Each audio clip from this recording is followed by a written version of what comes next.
Welcome. Ziggy1X here with another Nier reincarnation video. And it has been a while, but guess what? It's Yurie hype time! This is pre-recorded. I did this last night. I was passing out in my cabin in the woods of Kentucky where... the movie Deliverance takes on a whole new meaning. I'll just put it that way. There's some very questionable stuff out here. But this is all pre-recorded footage from my Yurie pool last night when I was half awake. And, you know, this is when they get you. This is when they get you on the pools. I like that right there, by the way. These are good pools, by the way. This is a treat. But you get there, the update comes at 10 p.m. Eastern time.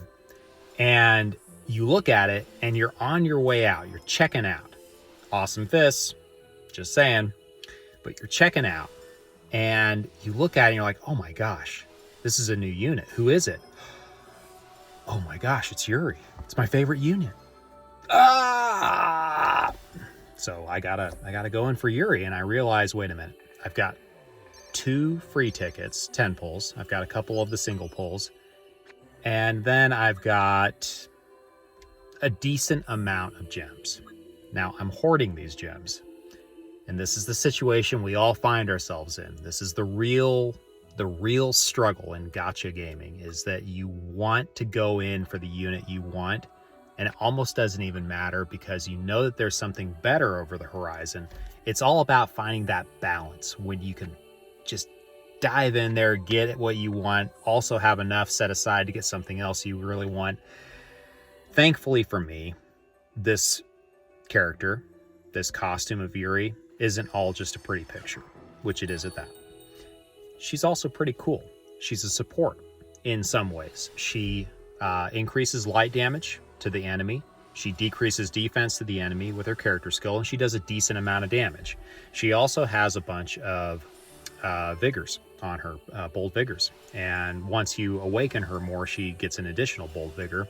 She's got crit rate in her kit, 25%, which is the highest in the game currently. This was a bummer pull, by the way. One thing I noted about this is that all of the weapons, all of the 4-star weapons I got on this were light weapons. I don't know if that's something that the weapon increase rate for the light elemental weapons is up for this specific banner and for other specific elemental banners, but right here I had a 1 in 2 chance, basically a little bit higher for Yurie, but I still don't have abstract Mocha Joe. So when it said abstract, I was thinking in the back of my head, oh boy, would that be a sick burn on the part of the developers if I got Mocha Joe right now. But thankfully I got my girl right here. And so very excited about that. You're going to see that I don't waste any time. By the way, her weapon I think is really good. And it is a generally useful offhand weapon because it has that 30% lucid boon, but it also has that timed fleet foot, which 20% timed fleet foot, that's really good. That mixed with the lucid boon makes for an excellent weapon combo. It's basically the same combo as what's on the Phoenix Lance, which is a light weapon as well, and arguably one of the better arena weapons. So this could possibly be a contender in its own way. It also has an increased 20% agility up for the whole party. So there's things that can be done with this, I think. And I think that we will see. I think that we will see how she performs in the arena. She also has a bump in her agility passively. So she's a fast unit and she has decent attack, but time will tell. So I'm going to just go ahead and level her up right here and do all my advanced handbooks because I got plenty to spare. But general thoughts on the game. We just had Nier Day come through. Always fun. I always like getting the free handouts. We had that quickie anecdotal panel that was the Nier Automata. It was 2B, and it was a little bit of an extra story on her in the way they do these panel missions. But I've got a suspicion, and I'm probably totally off on this. This is probably purely wishful thinking. This is just a rambling video. I haven't done a video in almost a week because I've been so busy. The last one I did was the Recollections of Dusk for Fio, Really, generally speaking, recollections of dusk content in general. So if you haven't checked that out, please go check that out. Also, another thing that I needed to be doing a little bit better with in my videos, if you like this video and you like what I'm saying, please like and subscribe. I'm right on that tipping point to where I can get to 500 subscribers. Once I hit that 500 subscriber mark, I can get the added feature to where I can basically post chats, or I could post updates through text instead of having to post a video. It's something I can do more quickly, and it benefits me because especially in the case of these last 2 weeks, I just don't have a lot of time. I've been out on another quarry site dealing with the Deliverance crew. I'll tell you guys what. I was in a situation yesterday. I talked a little bit about this with Capiter over on the Farplane Discord, but my coworker and I, we're working in teams out here because it's dangerous country. It's a big, dangerous country. And we get into a situation where we're walking through this canyon, and we get to a gate, which is the end of the federal land, and it's private property. So we look at it, we see this really sophisticated looking security camera there with solar panels and everything hooked up to it, so it has a good power life. Brand new locks. The gate was meticulously maintained and everything. Do not trespass, all this other stuff. But surveyors have a unique thing called the rights of egress and ingress, which means that we technically can trespass, legally speaking. So if someone was to call the police on us, the police would come out. We tell them we were surveyors just doing a property boundary survey, and they say, okay, they're totally within their rights to do this. So as long as we're not stepping on anybody's toes real bad, we can do that. We get back here, and again, we are in rural, and I cannot emphasize how rural this place is, Kentucky. And we keep passing these security cameras with these big signal boosters on them. And after we pass the third one of these, my guy and I just look at each other and we're like, nope, not anymore. It felt so creepy. There's the canyon walls are on either side of us. It felt claustrophobic, and it just felt like someone was watching us. It just felt so off. And when I looked at him and he looked at me, we both had that look. We both had that, no, we don't want to be here right now, because there's a lot of drug operations out here as well, meth and whatnot. So, and even the surveyor we were speaking with, who we'd pulled prior information from, had talked to us about, be aware that there is drug activity out here and that there are people who produce drugs out here, and they are very, very dangerous. So we noped out. And when we came back up the gravel trail in our cars, because we had driven our cars part way in there was a black Suburban with a gal just parked there watching the road. The car wasn't running. She was just watching the road. And she just watched us both of our cars drive by. Didn't make a move, nothing. She wasn't even pretending like she wasn't interested. She just watched us. And then when we came out the other side, there was another car facing in that was just parked there watching us leave. And we're just going, this is nuts. Okay. We phoned into the office and said, unless you get specific permission from this property owner right here that we can cross their property, we ain't going back. Sorry. I made a promise to my wife, and that promise was I'm going to come home after every trip. This falls outside of that purview. All right, so now that I'm telling you my horror story, one of the scariest experiences, in my opinion, that I've ever had out here. So predictions. I think that we're going to be getting Nier Automata again pretty soon, and I think that we're going to be getting new costumes. I really think that that's something they're going to do. That they're going to try and breathe new life into these collaborations. Maybe by adding new costumes, kind of freshening and updating things. It also gives us a chance to pull on the older costumes while we're pulling for the newer costumes and things like that. Because what they're going to see diminishing returns as they continue doing these re-releases, which they are going to continue doing. As they continue doing these re-releases, where there's less and less interest to pull on these units. Because they just did a buff for 2B and 9S, and they were fine. They're good, but they're in no way meta defining. So unless you're really pulling hard on 2B, you really want 2B, you're not going to be going in for her. So these collaborations have a diminishing return.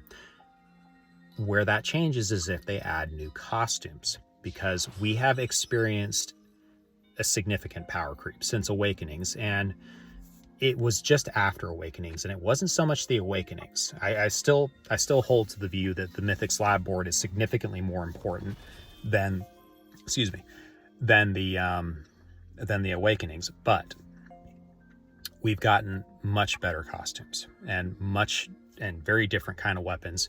One of the things I really like about these weapons that are on this banner is, especially the fist, for example, is that they give you a different damage type to pull from. So you have your companion or your weapon or your character increasing the attack of your party. Well, where's another source of damage? Pursuit, that's another source of damage increase, multiplier. There is this other one that's on the fist where it increases your light damage. And so that's another source. And each of these sources are stacking independent of each other in a way. Some of them are stacking multiplicatively, some of them are stacking additively.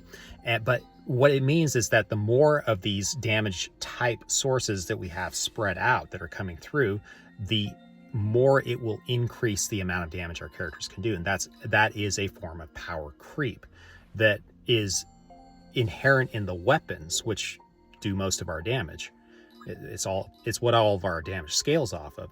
But it also allows them to not quite do as much with the characters, which allows the characters to have a little bit more longevity, which is good. One of the things that I enjoy most about this game is that the costumes themselves have really a tremendous amount of longevity. There are still some costumes that I use from the beginning of the game that I really enjoy using in certain situations.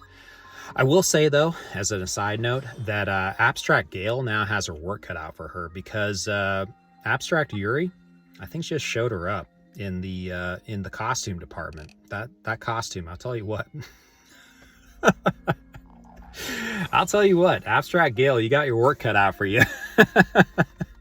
So anyways, now we got two abstract girls that are we'll call them our masked abstract girls because they both got the masks on. Anyways, so you can see here I'm doing a little bit of this. That was just a quick prediction. I think we will be getting automata. I think we will be getting new costumes. Maybe with that, we'll be getting generic awakening stones of some kind. I would love that. And that would, I don't know if there's a certain cycle that they have planned. I think that Anniversary was a good point to kind of say, we've gotten people to really go into this hard. And now we can start doing a little bit of more of what we did like with the advanced handbooks and giving out generic materials that can increase the power of the characters. So I'm thinking when Automata comes around, there's a possibility that we'll get new costumes. There's also a possibility we'll be starting to get new generic materials for Awakening. Outside of that, enjoying the game. Haven't had as much time to play. But it's a great game. So I just keep doing it. Let's see what else is there. Arena season was good. I'll probably post another video about some arena nightmares because my arena luck is atrocious. And I'm doing a little bit of a comparison here. This is actually currently my best light gun. And so comparing that to that new beautiful thing that just came off Yurie is, I leveled everything up. That 3-star lance, by the way, Bold Vigor and Lucid Boon on a 3-star weapon, perfect subslot. Just absolutely amazing weapon. So don't sleep on those 3-star weapons, especially the newer ones that come out, especially when they have either the combination of an elemental boon and a vigor on them or something along those lines. So otherwise, I'm probably just going to, let's see, we go into the story here. By the way, story's creepy. A great Halloween story. Let's talk about horrible things happening to the magic students. It's like, I got Ender's Game vibes from it. I mean, it's like, oh, hey, something horrible happened to this child. Let's just brush it under the rug and pretend like it never happened. So, yeah, it's Nier for you. This is a really off-the-cusp video. I'm about to head home. I just finished my day hiking into the woods, and that's it. We're done. Peace out, y'all. Have a good one. I'll make something soon. Hopefully. I got a week off coming up here, and I'm sure we've got some great stuff. We've still got Persona 5 going on, so still a few more chances to pull on any of those characters if you want them. Otherwise, again, please subscribe and like. I love hearing from you guys. I like seeing the feedback, and I'm having a fun time. Just haven't been able to do this much in this last week. So I'll be back on pretty soon. And maybe some other project is coming up. Maybe some other project is cooking up in the works. I'm done with a few things in my life that really were taking up a lot of my time. So I'm going to leave it here. Peace out, y'all. Have a great day. I will talk to you later. Goodbye.